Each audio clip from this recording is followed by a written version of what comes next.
Grace Gibson, and I'm super excited to have a wonderful guest here today, Garret John LoPorto. Garret LoPorto is an American activist, author, speaker, entrepreneur, and inventor. In 2010, Garret recorded and released the Wayseer Manifesto, a viral speech that accumulated millions of views and was translated into multiple languages. The theme of the speech was to reform the establishment. He has since launched multiple viral videos, including We Are From the Future and The Mysterious Force That Guides All Life. He's authored books on the subjects of neurodiversity and the psychology behind disruptive innovation. He also founded and operates Upriser.com, a website to inspire collective change.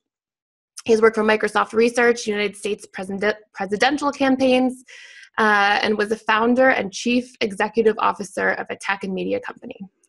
So I see today that you have a new project also called the Wayseer Academy. So before we get into all of the questions in our theme for today about ADHD and what this really means, I want to hear all about this and what you're currently up to. So first, what led you here? What led you to start doing this research? Boy, what led me here? I think probably that I had started off my career at Microsoft, just down the hall from Bill Gates. And I kind of made a hero out of him for a while.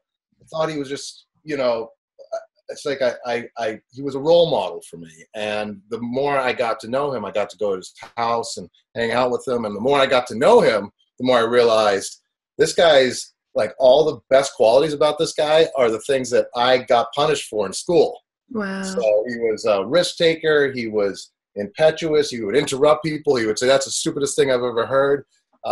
He loved to race his cars. There was a contest at Microsoft that was about how fast you could get from the Microsoft campus to the airport, leaving as little time as possible between when you left and your flight.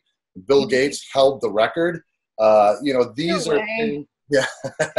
And these are things you don't think. He looks like a meek little guy, who's not very adventurous. But man, that guy has a lot of adventure in him. And then out of there, I started my own company, and one of my first mentors and clients out of my own company was Ben from Ben & Jerry's, and he had all these same qualities. And I was going, wait a second here. The stuff that I got beaten up for in school, not by kids. The kids love me, but the teachers, and yeah, the parents, everybody's like, you're not, you're disorganized. I mean, if you see some of these guys' desks, I'm not going to talk about Bill Gates' desk, but other entrepreneurs, you see the way that they are. It's like they are disorganized, they're impulsive, they're creative, they're risk-taking. And I just was like, there's something here. And I did really great with my first company. And then when my son was born, I realized he had all these same qualities. And that's what triggered me to go, all right, you know what? If something happened to me, I don't want him going through his life thinking there's something wrong with him for being this more open, creative, disorganized, different, impulsive way. So I wrote this book. And the funny thing is, people of this audience don't tend to read books. That's the thing. It's like, a lot of people who have like ADHD or what have you that kind of fit this profile, like, what are you doing writing a book? I don't read books. So we had this online community, and the people who had read the book really got it. But the people who hadn't read the book were kind of disruptive annoyances in this community. And I'm like, well, what can I do? So I said, well, if I could get this into a speech that's under 10 minutes, then everybody could kind of get on board with the same philosophy or understanding. And that's what the Wayseer Manifesto was originally. It was just trying to get a bunch of ADHD risk-taking mystics to pay attention for 10 minutes. That's all it was. And it went much further than I expected. That's amazing. That's amazing. So what are the traits? Because you've already mentioned a few of them. So what are the traits? Because let's compare. You talk a lot about the DaVinci Type personality or the DaVinci method. Yep. And do you mind telling us a little bit about this, what this means, what this is all about? And then we can sort of hold this next to ADD and ADHD and see the similarities. I mean, there's really one fundamental trait, and that trait is openness. And so there's a big 5 personality profile that has this openness to experience. That wasn't really popular when I started writing this material.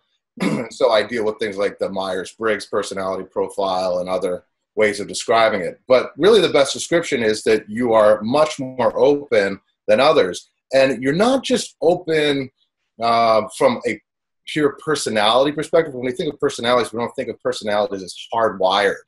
But our brains, people who fit this Wayseer or DaVinci Type, I know I called them DaVinci Type early in my career. I since shifted it to Wayseer. And the reason I shifted it to Wayseer is because I felt that even though Leonardo da Vinci is a perfect example of this personality type, I felt it was giving some people this kind of manic overconfidence in their own genius. You know, it's like, granted, ego just comes in the back door. It's like a new layer, right? Yeah, just because you're open to new experience doesn't mean you're Leonardo da Vinci. So I was like, and it doesn't mean that you're exercising those qualities, but you do have a way of sensing things, sensing what I call the way. And the way is this inexplicable order to the universe that is beyond our conscious understanding.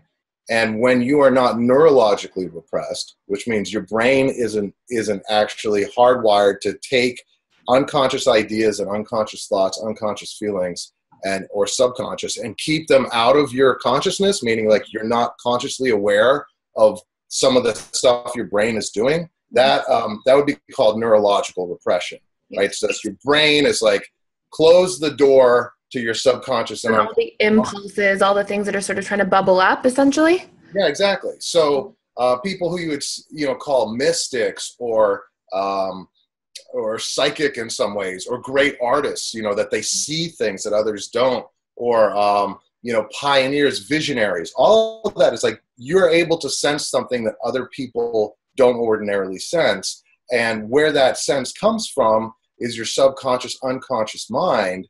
And the way you're able to access that is your brain is not wired to censor that, or at least the part of your brain that is wired to censor those things has been overridden.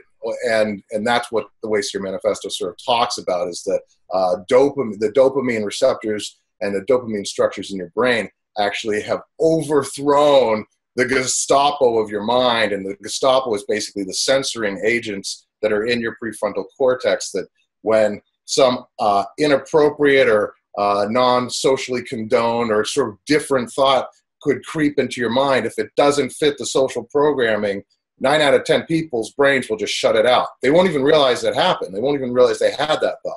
It's just a program that's so deeply wired into their experience that it's just happening impulsively, basically. Yeah, and there's sort of there's an evolutionary reason for it. If you think about farmers and agriculture in the early days of human evolution, there's a real power to being able to teach a child, this is the way things are done.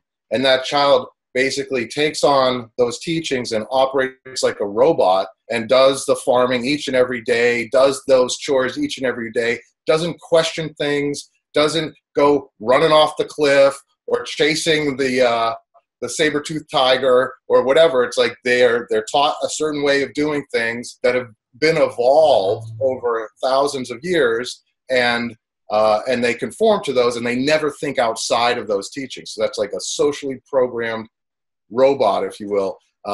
That is very much how most people operate. They run their social programming, and you could call them like unawakened or unaware or what have you, but generally there's some sort of neurological repression that says, this is the social programming, this is what I was taught since birth, and that's all I let into my consciousness as an adult. And Wayseers don't have that. Or they do, but there's something that's overriding that, that's overthrowing that censoring agent. So just to paint a clear picture as we get into really diving into this a little bit more deeply, what would you say these main traits are? So you said openness. What else do you sort of associate with being in there? And then let's hold this next to a diagnosis like ADD or ADHD, and then we'll go into sort of how this all happens. So openness is the fundamental one. You are open to all of the things coming through your mind. And that means you're open to unconscious impulses, you're open to subconscious impulses, you're open to sensory information, which is not supposed to be your object of focus. So what that leads to is you're distractible because you know, something's happening over there outside and you're supposed to be paying attention in the classroom, everyone else can pay attention, but, well, that bird out there is interesting. That's, you know, so it's like you're open to that sensation. But not only that, you might be a daydreamer. So something's going on in your world that you're supposed to be focused on, but your inner world is coming up and you're having intuitions and daydreams and visions.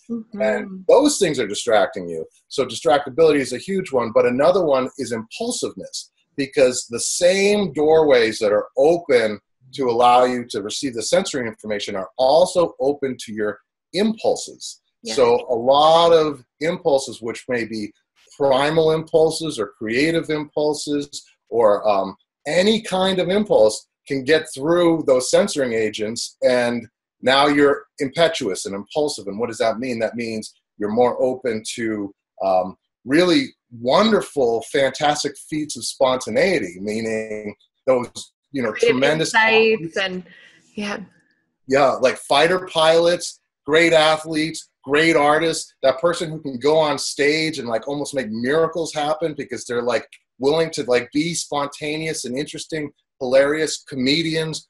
All of these professions really benefit from openness to that immediate spontaneous impulse.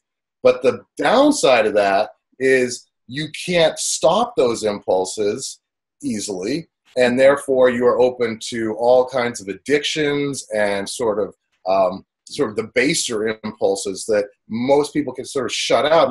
Now you get the impulse to eat, or you get the impulse to shop, or you get the impulse to drink too much. To, you know, there's all these, you know, your sexual impulses. All of these things can overrun someone who's open. So not only are you potentially ADHD, but you have basically an addictive personality, which you now have to learn to manage. Mm-hmm. And so how would you compare this to something like a flow-like state? Oh, so well, do you think that flow people, is like, let's say, so to summarize so far, just because people who are unfamiliar with this, let's say that people are having this experience where it's like almost their filtering system isn't working in the same way as the average person who's more programmed by society. And so if that's the case, does this provide more benefits or drawbacks to when we're trying to get into a flow-like state? Because you mentioned like professional athletes and fighter pilots, and so what's the correlation here? So if you look at the genetic underpinnings of this neurological censoring component, it's not like we were all open at one time and then, you know, these poor ADHD souls didn't get, you know, they've got the broken piece of the brain. It's actually the reverse. Humanity for 200,000 years was very stable. They all sort of were very programmable animals. And then something happened about 37,000 years ago where a new gene showed up inside the human genome, and that's a DRD4 exon 7 repeat polymorphism. And that gene is like a crazy complex gene to just show up like that. And basically it showed up almost in like a heartbeat of humanity. And that gene was then naturally selected to express in about 10% of the world's population. That means that like somewhere between 25 and 50% are carriers depending on the population, and somewhere between 10 and 20% are expressing this gene. Now, why would this gene be naturally selected suddenly between 37 and 1,000 years ago and now and today? One possible reason is that ice ages were happening. There was massive climatic disruption. And that means like if you've been programmed to be a diligent farmer and just pay attention to farming and just do things a certain way, when no foresight when bad things are about to happen. Yeah, when the climate's going nuts, when the world is turned upside down, you are completely unequipped to adapt the way that someone who is high in openness and high in creativity would be able to adapt. So what Wayseers are basically are for the human race is the adaptogens or the adapters of the human race. They're like, you know, X-Men is a beautiful artistic expression of the idea. It's like they're the mutants. Well, like in evolution, you have mutations, and mutations are the things that like grow the creature from one level to the next level. That it needs to mutate, and the good mutations make like a more beautiful, more well-adapted creature. That's what Wayseers have been throughout history, is the ones who create the new way of doing things, who find the better way of doing things, who explore new territory. that gene spread all over the planet very quickly, meaning that gene is very likely to be to encourage people to travel. So, you know, the Wayseer might go, hey, you know what, this was a nice town, it was fun growing up here or not, but I'm out of here, I'm going to go see what else the world has to offer. Whereas people who don't have this gene tend to stay put. So, cool. So go ahead. So sorry. So there's some interesting studies, because I've done a lot of this research once I saw the Wayseer Manifesto, and I was really interested in a lot of these different things. And is there any correlation, do you think, between this and HSPs? Like, there's this, I'm sure you're familiar with this, the highly sensitive people. You've heard about this, right?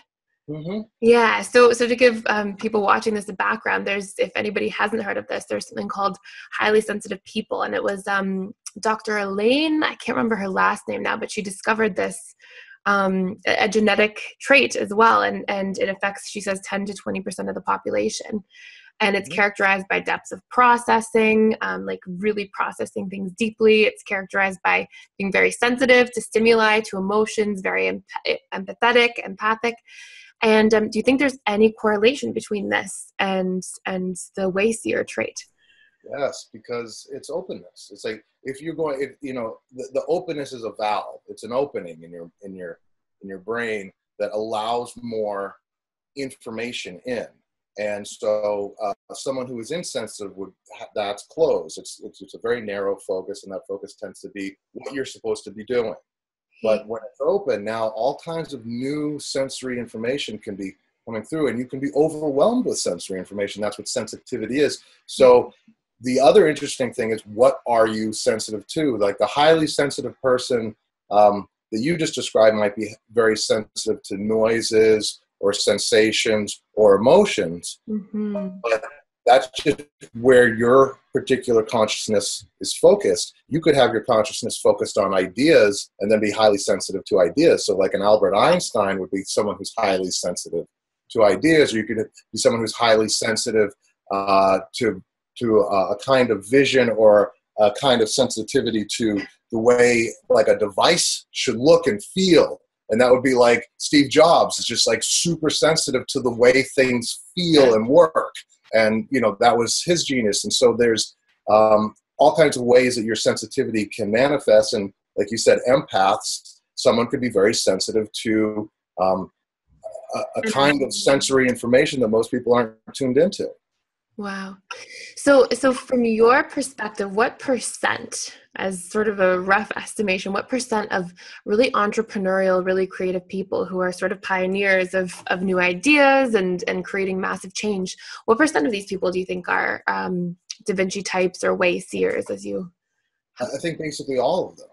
You know, that's the concept here. And the other thing is, it's weird to label people. Like one of the things I got a lot of flack for every time I came out with like the DaVinci Type or the Wayseer, whatever, is like, oh God, you know, another label. And we have so many labels, and it's not meant as a label. It's meant more, although it's used as a label because that's just shorthand, but it's meant more to be, okay, there's a spectrum here. There's the, you know, the very linear, stable, you know, neurologically repressed individual. And then there's the wide open, wild child, completely bonkers, crazy, like there is no brakes on this mind, right? And there's this whole spectrum. And I would even venture that some of those minds are so far out that they could be considered autistic or, you know, indescribable. You wouldn't say, okay, this person's a genius, because they might be just so far beyond our ability to comprehend what it is that they're open to. Yeah. But then you pull back a little bit, and this area right here is the very highly successful entrepreneurs, artists, risk takers. All of that fits right there in the spectrum. They have to be able to trust their impulses. They have to be able to adapt to new situations quickly. That is the definition of a good entrepreneur, is having what is called high fluid intelligence and high openness. Those two factors are really big in terms of successful entrepreneurship.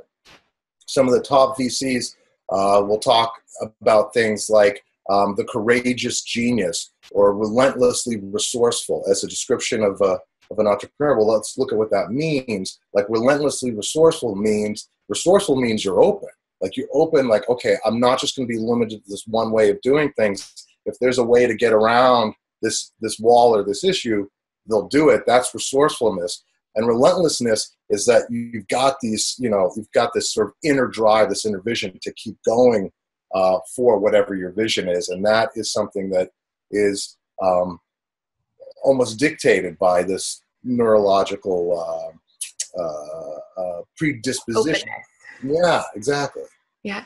And so if, so you're basically saying, just to really put this out there, you're basically saying that people who are creative entrepreneurs, highly successful, sort of share the same gene that maybe the Western healthcare system is literally labeling ADD and ADHD. Yes, yes. And not only that, but a lot of the disorders that the sort of standardized health DSM-4 or DSM-5 or yeah, and it's not just that it can manifest as ADHD. That's the easy one, but then there's a bunch of others that you could say, well, where does that come from? And generally it comes from a high level of openness. So there's a lot of artists, successful artists, who are bipolar or who have some sort of manic depressive issues, or who are, easily depressed, easily discouraged, highly sensitive. There are all of these things, or, addictive personalities. There are all of these things that come with being open. You are open to basically anything. Any little issue that normally would be repressed in most people's minds can become a full-blown disorder for you. And so that's the downside.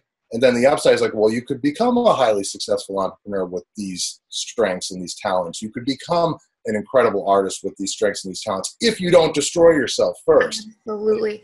And I think it's so important. Like I know you said a moment ago, you don't want to keep labeling things more and more because labels are already its own form of limitation. But at the same time, if there's an entire Western healthcare system and paradigm that is labeling people, and they're labeling and showing just the negative side of what this means. Oh, you have ADD, ADHD, you're an addict, you're this, you're that. That's limiting people. This new label and showing the opposing side of this is sort of unlimiting people in that sense. So from that perspective, what would you say to somebody who's been diagnosed with some sort of disorder in one of those spectrums, bipolar, an addict, or ADD, ADHD? How would you help them to capitalize on the strengths of this trait?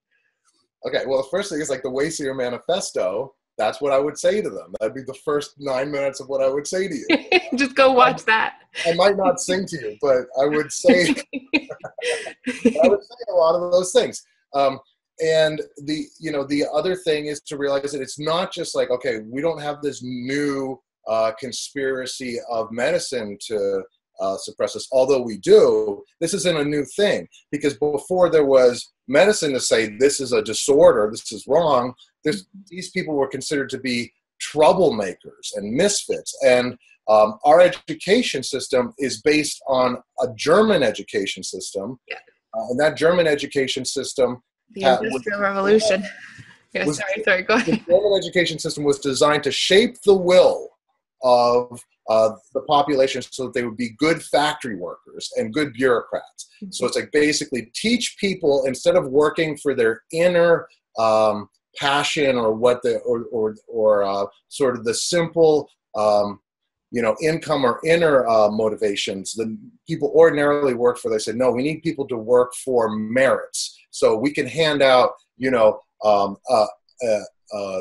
merits and salaries and things of that sort, and get people to do what we want them to do.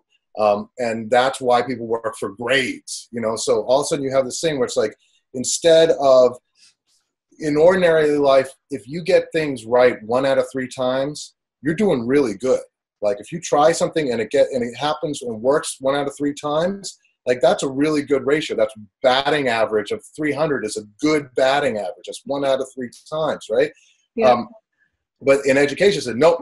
We don't want people screwing around. We want them to get it right 9 out of 10 times or 10 out of 10 times. That's what gets you the A. And you got to work for that A. So we, as the authority figures, give you this A, and that makes you feel good about yourself. And it's no longer whether the work you did was meaningful or purposeful or good for your family or new or creative or insightful. Right. You just want that little acknowledgement from the system, the authority figure, saying you did good.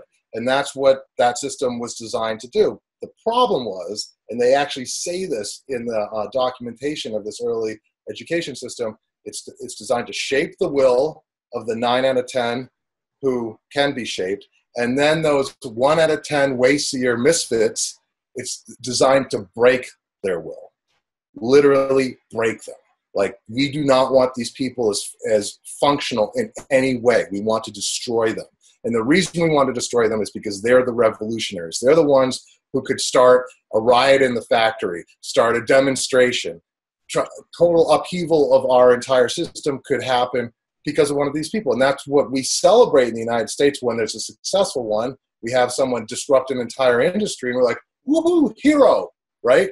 But in our education system is designed to destroy those people. And so, and that's just 100 years ago. Go back even further, we burned them at the stake.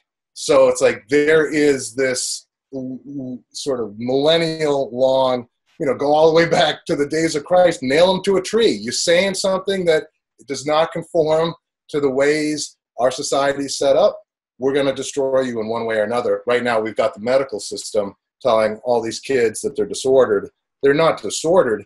They have a disordered relationship with a system that's not good for them. Yeah.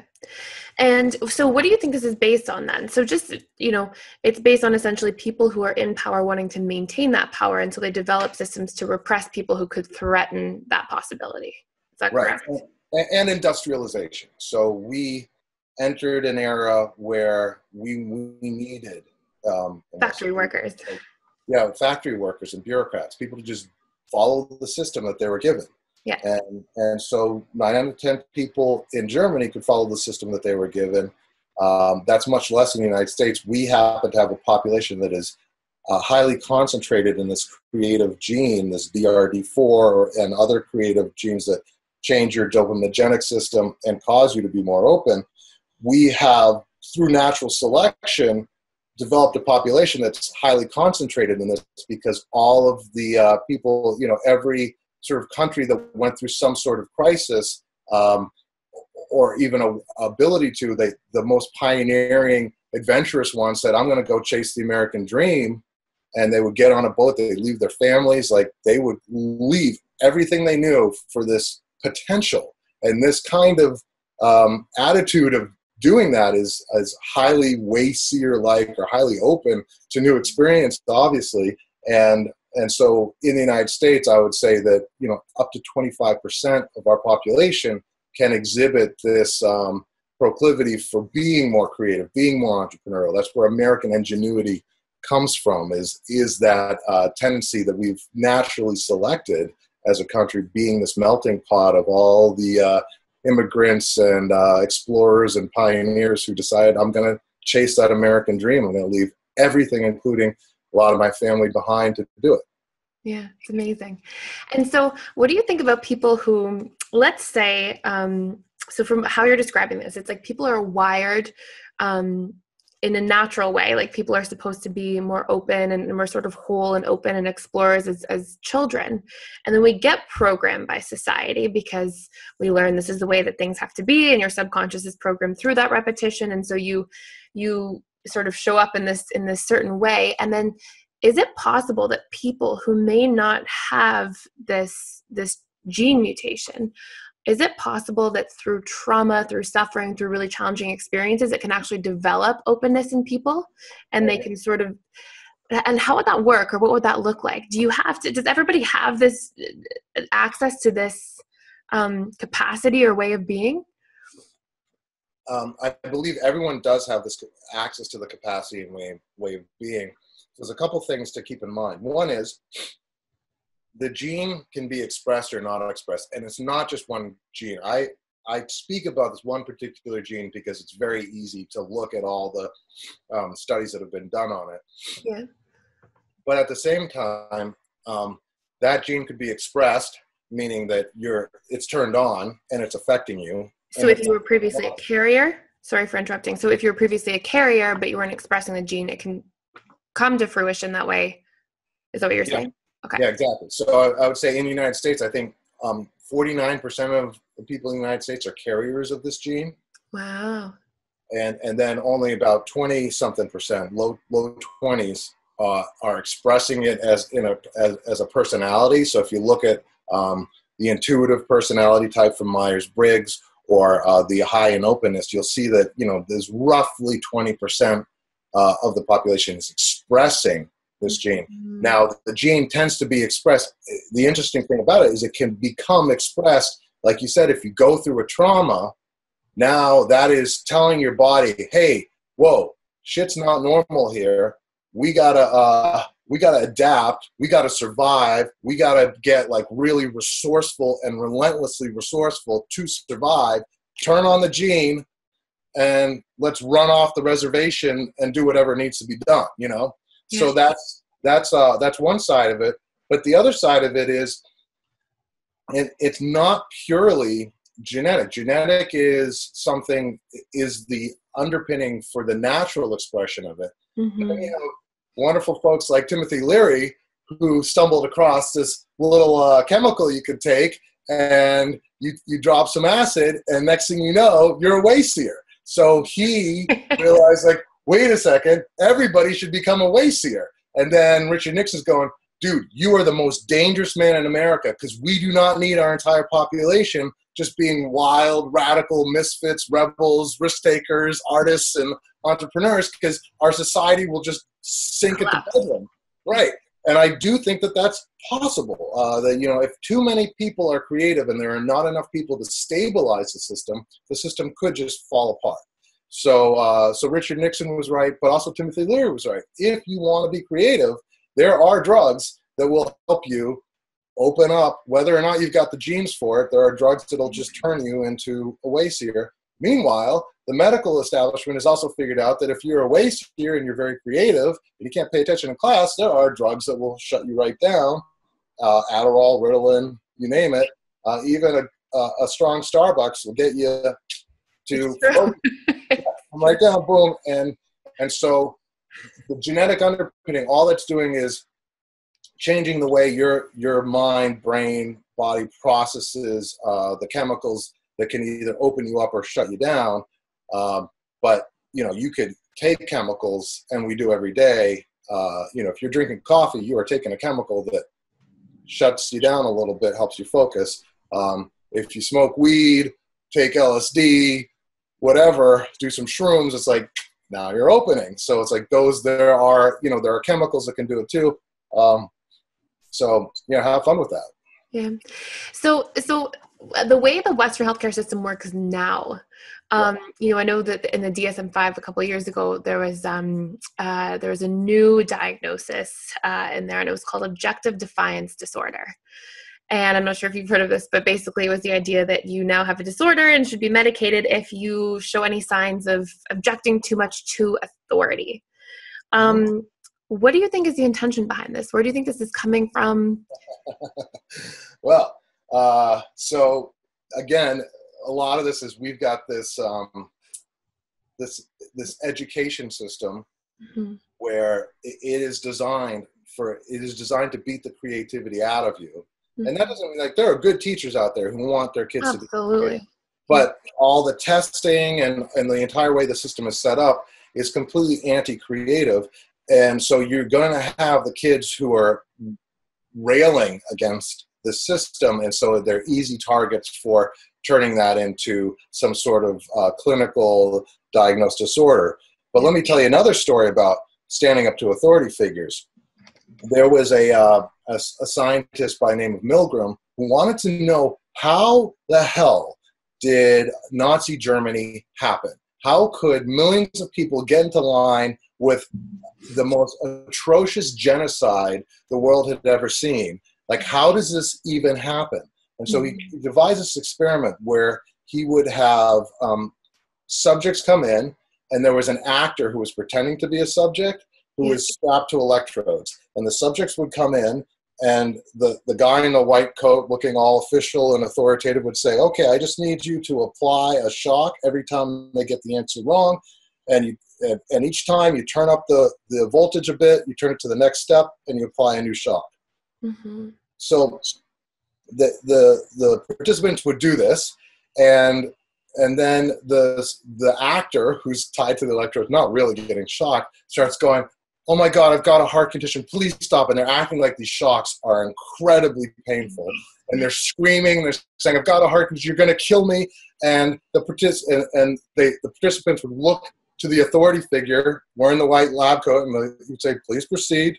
And they would proceed. And then they would watch as they're turning the dial to lethal levels of electrocution, like warning, lethal levels of electric shock. And they're going, the guy's screaming, "You're going to kill me, you're going to kill me." And they look to the authority figure, and the authority figure says, "Look, I take full responsibility. You agreed to do this experiment. Please proceed." And 9 out of 10 people would proceed.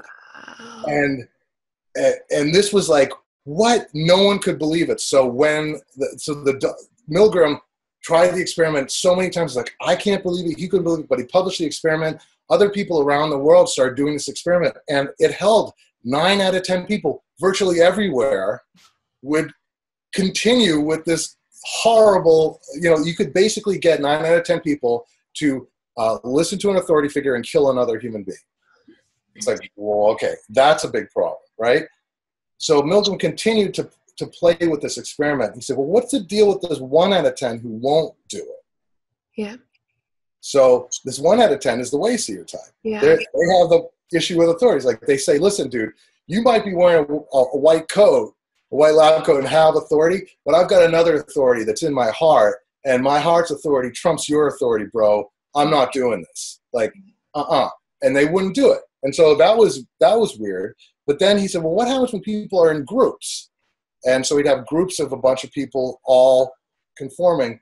And again, they would all just do exactly the same thing. They'd conform. 9 out of 10 people would conform. But the weird thing was, as long as there was that one out of 10 people, that one rebel, risk taker, Wayseer, whatever you want to call them, as long as one of them was in the room and said, fuck that noise, I'm not doing this. My heart tells me I don't want to kill another human being. I don't care what you say. They gave permission to the other people. Everybody else goes, yeah, fuck that noise, I'm out too. Wow. So like that. So as a mystic or a rebel or a Wayseer or whatever you want to call it, your opportunity in this world is to stand up for the right thing that everybody knows in their heart is the right thing. And when you do that, everybody else will follow you.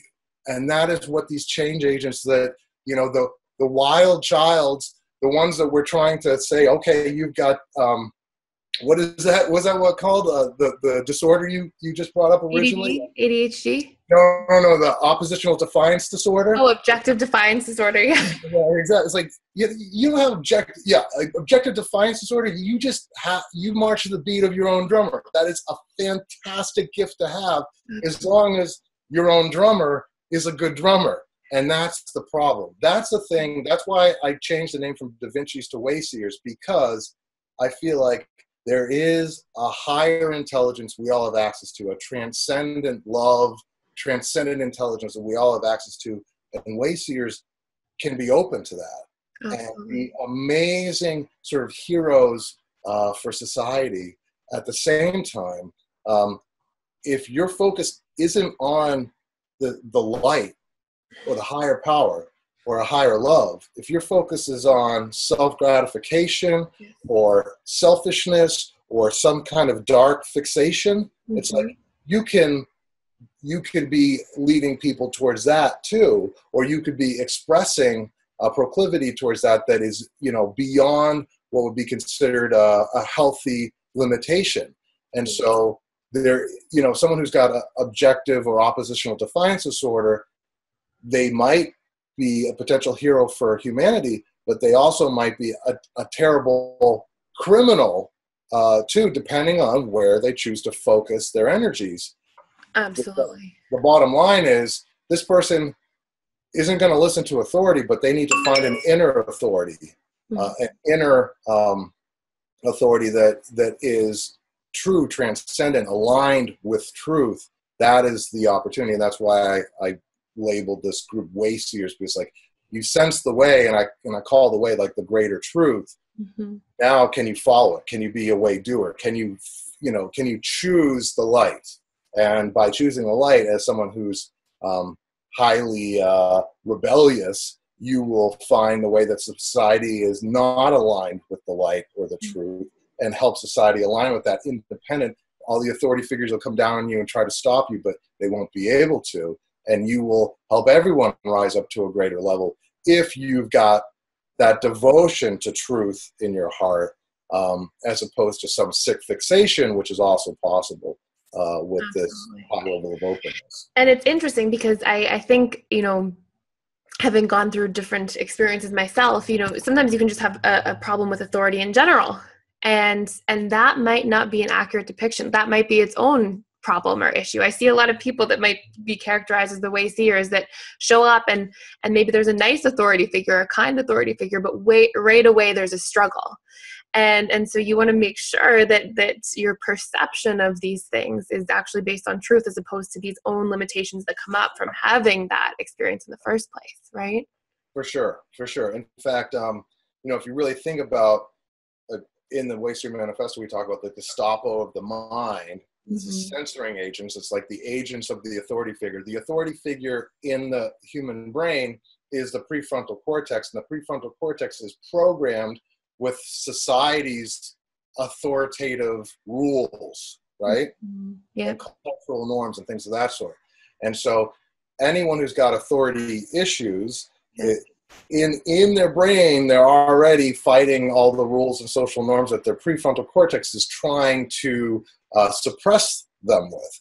So they've already got that going on inside their own minds, and then somebody outside of them takes on that role and starts speaking for those rules or for some sort of coercive or dictates of, like, I'm going to tell you how to behave. And they go, no, nobody tells me how to behave. Well, that's kind of right. And the difficulty lies is when you just rebel because somebody told you to do X, now you have to do Y. But the thing is, that is an immature expression of rebellion, because all it takes to control somebody who you know is going to rebel is, if you want them to do Y, tell them to do X. Yeah. If you want them to do reverse X, psychology them, and that's it. And you're being controlled, and you don't even realize it because you're just instinctively rebelling. So the more evolved rebel will be one who always considers what they're doing based on their inner guidance and has a high level of trust and truth worked out in their inner guidance. That they have a clear channel to the truth within themselves. They can trust their hearts. They have sort of access to a higher power, and anything they're asked to do, they can run it by their sort of inner guidance system and say, is this in alignment with my truth? And those people will conform or not conform based on their inner truth. They'll just say, look, I was going to do that anyway, or I'm not going to do that. But they've got that true guidance within them to steer them, and they might at times seem like rebels when they decide they're not going to follow the dictates of some external authority figure, but other times they'll go, no, that dictate is actually right in alignment with what I was going to do anyway, so I'll go with it. So that's the evolved rebel. Yeah, I like that. That's really well said. So what tools would you have for somebody who might be coming across this for the first time? And maybe they've been diagnosed with ADD, ADHD, they have an addictive personality, whatever it might be, and they're hearing this. And what tools would you have for people to get in alignment with their truth in a way that helps them connect to a higher intelligence or to a greater openness in a positive way? Yeah. So you said it right there. You need to get in alignment with your inner truth. How do you find that? How do you know what's true? Plato, I believe, said that it's much easier to be aware of what's beautiful than what's true, but what's beautiful is true. So that's a clue. And so follow beauty. Beauty, truth, and love, like, follows. But how do you know what's true? Well, you know what love is, and you know what beauty is. You just don't know what truth is, because everybody says that they've got the truth, and it's very confounding. Also, you your head about it. But you've got beauty and love as the feeling and the aesthetic experience of truth. So those are great to follow. But then even beyond that, you want to really know what truth is, there's this wonderful thing called the ring of truth. And that's what makes great movies and great stories is, you know, the creators of great movies, great stories, and great music are all really attuned to this thing called the ring of truth. And the ring of truth is like, you can feel the resonance of that moment, of that statement, of that direction. And when you feel that resonance, you'll get tingles, goosebumps, shivers, and it's aesthetic chills. And this feeling of electricity coming to you is the ring of truth. And that ring of truth is what you need to become very, very sensitive to. So we talked about the highly sensitive individual. Highly sensitive individual can now sensitize themselves to that ring of truth. And anytime they get a little glimmer of it, follow it. Follow that ring of truth. And anytime you feel like, whoa, I'm really far away, I hear no truth here, you know, okay, well, I am being deceived. I am going in the wrong direction. I need to stop, reassess. And that gives you an incredible guidance system. It's like a hot cold, but it's pretty great because you can feel the heat and you can feel the chill when you're not going in the right direction. And so getting really sensitized to that ring of truth, and what we do in Wayseer Academy, which is at wayseers.org, is we have a bunch of videos and tools to help you get that feeling and learn that feeling and learn that discovery process and exercise your mind in a way that gets you to the transcendent truth. And then the other weird thing is that it's been shown scientifically now that only about 15 to 20% of the population, and the study I read was literally said 15%, which is right smack in the middle of 10 and 20. The world, we talk about somewhere between 10 and 20% of the population has this Wayseer openness trait. Well, 15% of the population happens to be able to experience what is called aesthetic chills with music. And that's when you get the goosebumps listening to a great piece of music. Only 15% of people get that. I was so surprised to hear that. That's mind-blowing. But that, I think, is because you're open to that. To that kind of experience. Yeah, so, absolutely. So then being able to follow that, pursue that, and even amplify that, that is your great opportunity as a Wayseer. And that's what wayseers.org is designed to do, is to help everyone who wants to kind of go deep with this actually, get into it. Go through. So you were saying you currently have wayseers.org. And this is sort of a platform for people to get in touch with these transcendent feelings and get in alignment with what's happening and sort of learn how to access the positive sides of all these different traits. Yeah.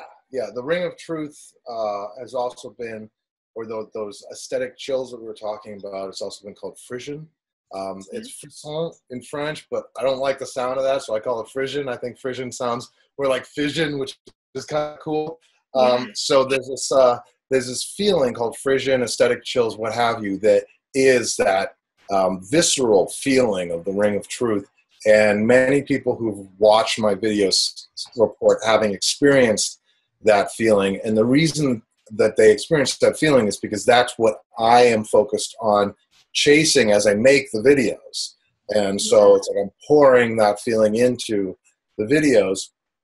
Well, wayseers.org is a place where we're putting not just my videos, but all sorts of material that creates that ring of truth experience, that frisson experience, that shivers, goosebumps, electric feeling of aliveness. And we are curating that. So it's like you can go in, try these different things, rate them how well they did for you. Everyone's rating them, and then they're sorted algorithmically so that the ones who are the top rated come to the top of the heap, and you can use those. And we're creating what's basically a frisson lab where people can learn, experience that frisson again and again in more powerful ways. But then the beauty of it is once you're used to that feeling and cultivating that feeling, then you can start doing that in your everyday life. So if you have a speech to give or you have an encounter with someone, you can tune in to that electric feeling, and then you are charged with this electricity and this sparkle and this charisma that surges through you when you are speaking from this place of truth that you've learned to access by repeated engagement with it and exposure to it in our Frisian lab. So yeah, so that's the idea behind it. Very cool stuff. So what are you currently doing? What are the projects you're working on now? Besides, is that the sole focus, or what else is out there for you? And what is the intention behind this? What do you want to see happen in the next few years? So what I'm working on right now is trying to find a way to bring more videos more rapidly out to people. And so I have very high standards for my, I guess the videos that you might have seen that have gone viral. They're amazing videos. I highly recommend anybody watching this to watch them. They're amazing. They're inspiring, and they give you that feeling. What you're talking about, the fission or Frisian feeling, like big time. Yeah. So, but the thing is, those videos can take me 3 months to produce. And then the problem is that it just feels like I am not doing it quick enough. I'm not outputting this material quickly enough. So I've been experimenting with ways that we can kind of go right to it. And that is both a higher bar for me. It's like one thing to make a 5-10 minute video, and all I have to do is just, manage to record 5 to 10 minutes of that Frisian evoking experience into a well-scripted, well-choreographed, good music, good video, all that, and you bring it all together, and sure, it takes 3 months. But wait, could we do it live? And so we've been working on doing Facebook Lives. But the thing is, these Facebook Lives so far have just been a lot of talking, But my co-hosts recognize that once we get comfortable with the technology, the live technology has been throwing me like crazy. If anybody out there is really good with Facebook Live or YouTube Live or whatever, or Twitch, find me, Garrett@Wayseers.com. Email me, tell me, you'll help me, because we need the help. Once I am comfortable with the technology, I have a whole sound studio here where we're going to attempt to create the live experience of Frisian and awe on the regular. Wow. And this isn't that far away from what church originally was supposed to be. I mean, if you look at what cathedrals are, cathedrals were built to give you that awe-inspiring experience, to look like the Starry Night, but in a building. And they have these echo chambers, the acoustics, and then you have the choirs and the organ and the music and the surging of everyone singing in harmony. And they were supposed to be this ecstatic celebration of awe and wonder and give you those Frisian and chills every week. That was the original idea. Wow. That was the original media. Now we're just trying to recreate that again in a format that everybody can do from their office or their living room or wherever they want to watch these videos from. And that's really my pursuit is, Frisian is the physical feeling of the Ring of Truth, but another word for that is awe. When you experience awe, what is happening is the very upper, how to describe it, the top of the hierarchy in your mind, in your brain, is realizing there's something bigger than it.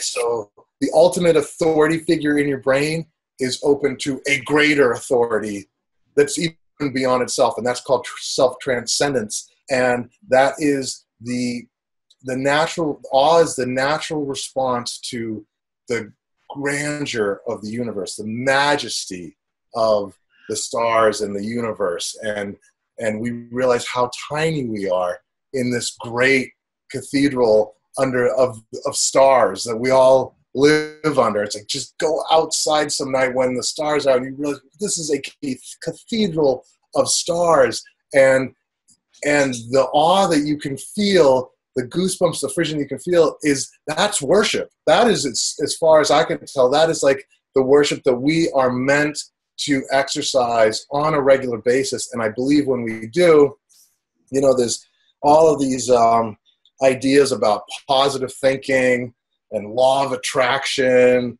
and blah, blah, blah. But you know what? 2,000 years ago, they put in the book, seek ye first the kingdom of heaven and all else will be added onto you.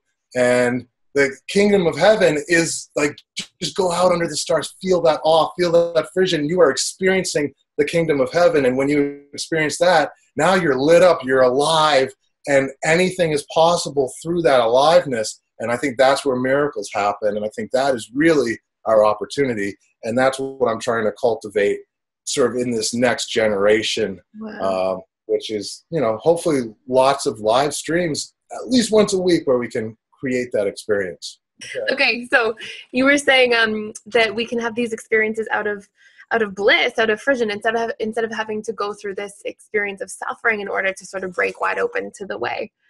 Yeah, and I don't want to take away people's the meaning in their suffering. It's like, if you are thrust into an experience of tremendous suffering, that is something that, that's a crucible that that miracles can come out of, that a healing can come out of, that being broken wide open, it might have been necessary for you. Absolutely. At the same time, if we are willfully engaged in the egoic contract we have with society, where we're just sort of single-mindedly going after social benefits, and what I mean by social is like societally programmed benefits, money, power, fame, fortune, all that stuff. If we are, or whatever it is, if we're just like bent on one particular direction, we have a couple choices.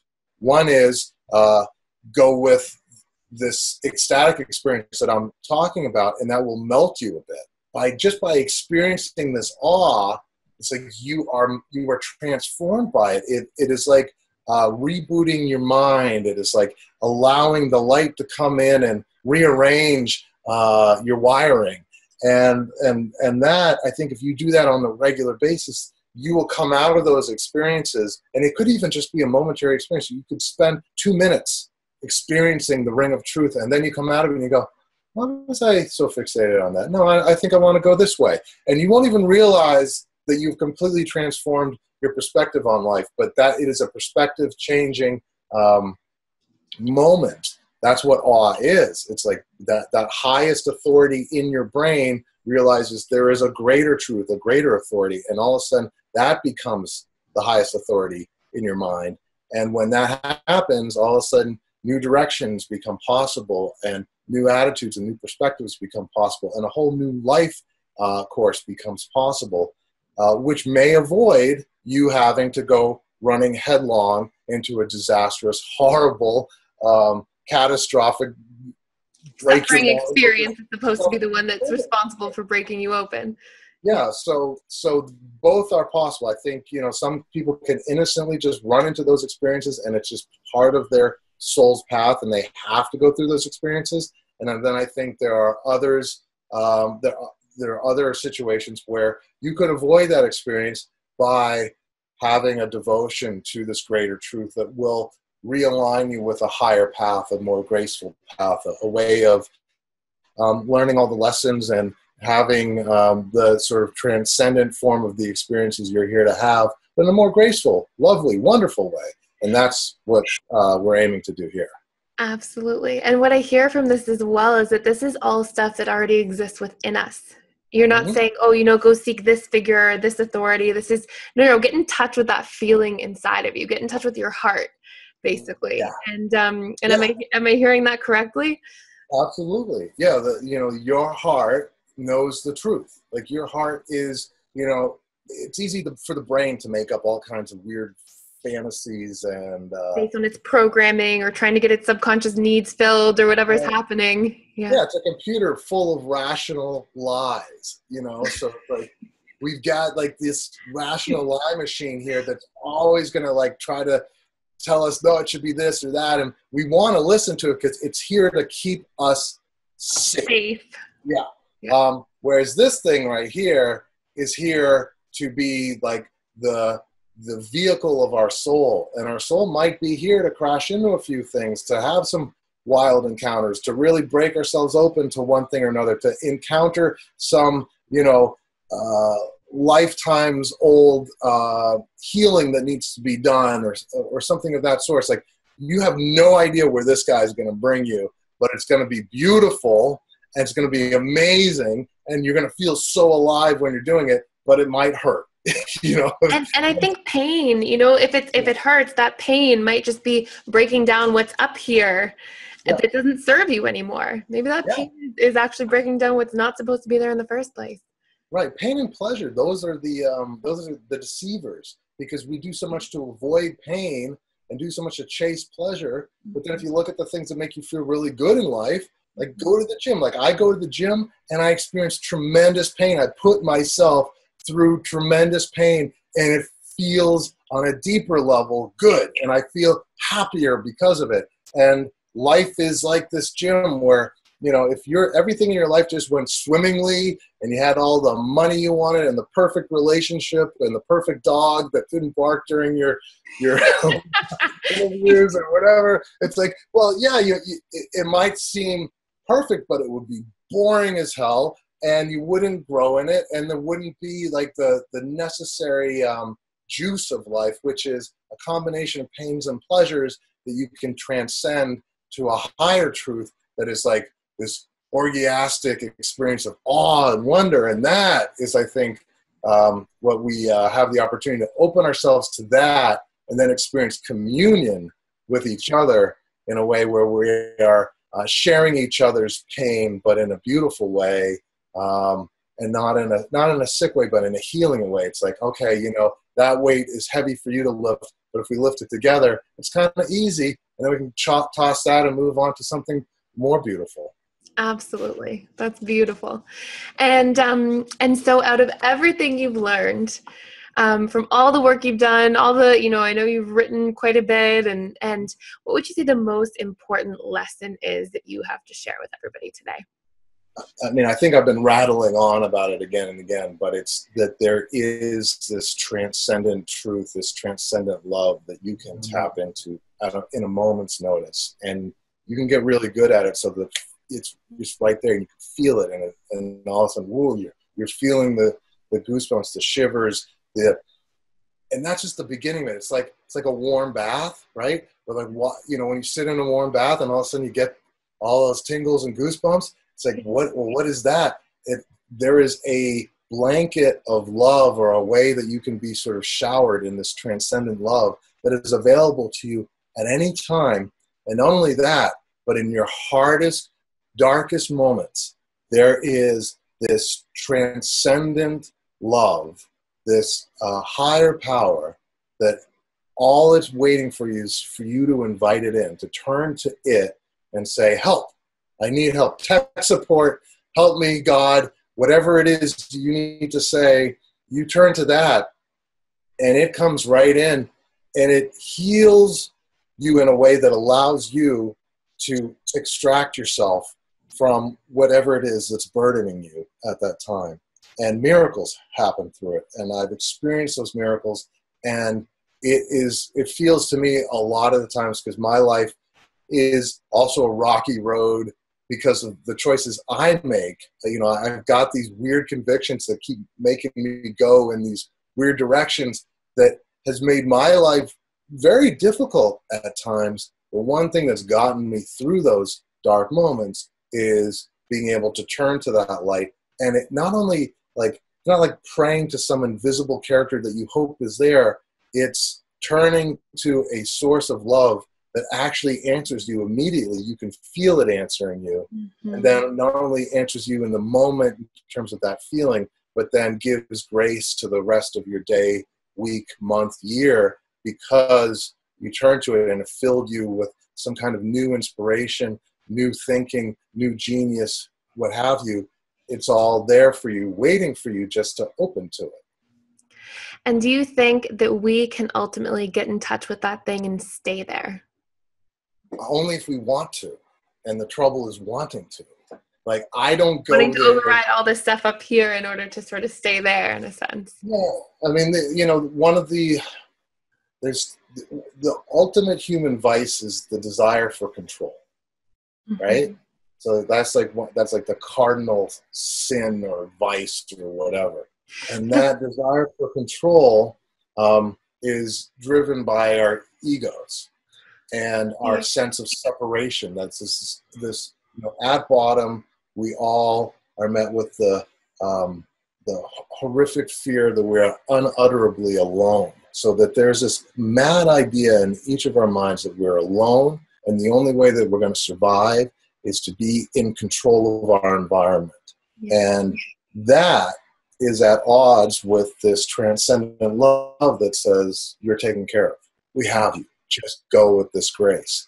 And the transcendent love if we put that in control, you're in for a wild ride, and it's like, buckle up, it's taking you somewhere, and it'll start going so fast and blowing your mind so much that tiny mad idea that feels separate and in need of control is going to go, whoa, whoa, whoa, whoa, whoa.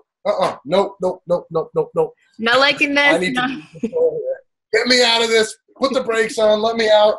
No, Yeah. or try to take the wheel. Oh my God, no, take the wheel, And so that desire for control is going to continually backlash against the transcendent love experience. And so all of us have this challenge of learning to trust the transcendent love experience more than trusting our egos and everything we've been taught since birth, and our personalities and our small selves. And so it's like, okay, who are you going to trust? Your small self or this greater self that is beyond you, that will use you for whatever greater good is available, which might mean that like it uses you to like pay off somebody else's mortgage. And you're like, what the fuck? Like that didn't help me, but maybe it saved the world, You don't know. You can never know. Absolutely. So it's like, I think there's gonna be this natural challenge in all of us. It's like, how much can you surrender to a higher power, to a transcendent intelligence that's more intelligent than you by 1,000-fold? Like, how much can you trust an intelligence that you can't understand, that you can't comprehend, and you can't control? And that ultimately is the hero's journey, is learning to surrender more and more to that grace, to that higher intelligence that will lead you on a wild adventure if you let it. And to choose that sort of moment to moment to moment. Right? Yeah. In the face of certain destruction. Absolutely. Part of the trust building process is like almost running you right into the wall. You're almost completely destroyed by it, but you weren't.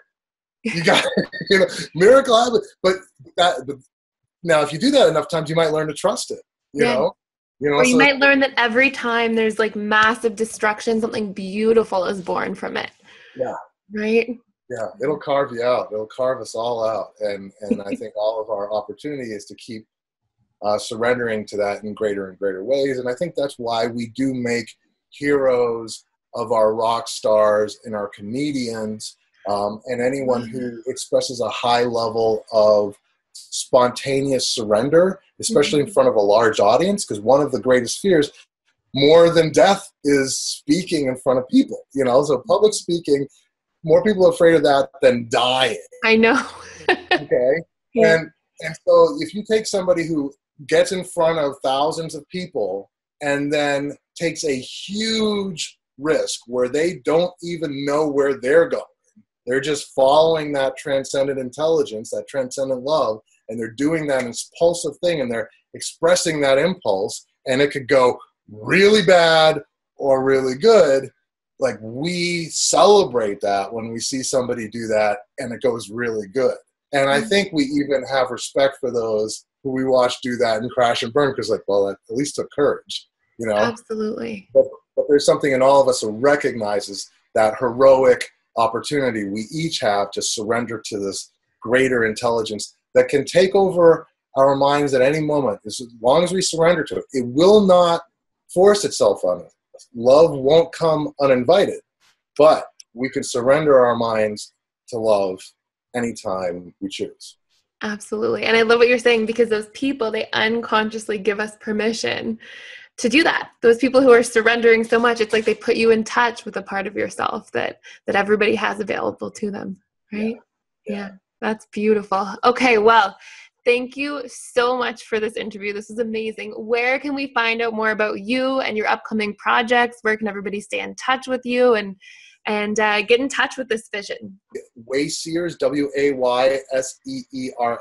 That's sort of the name of the mission, if you will.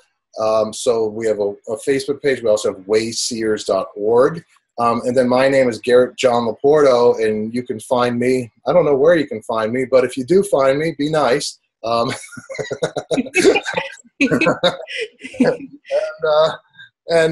I'm around. So we're trying to do these live streams on the regular now. So That's beautiful. And thank you so much for the message you're sharing, for all of the insight that you're sharing. And thank you for pioneering something for people, because there's been many people, you look at your Facebook videos or your YouTube videos and people literally, you just see the comments. You've given so many people permission to follow their truth and really inspire the masses. So thank you for the work that you do. And thank you for being here today.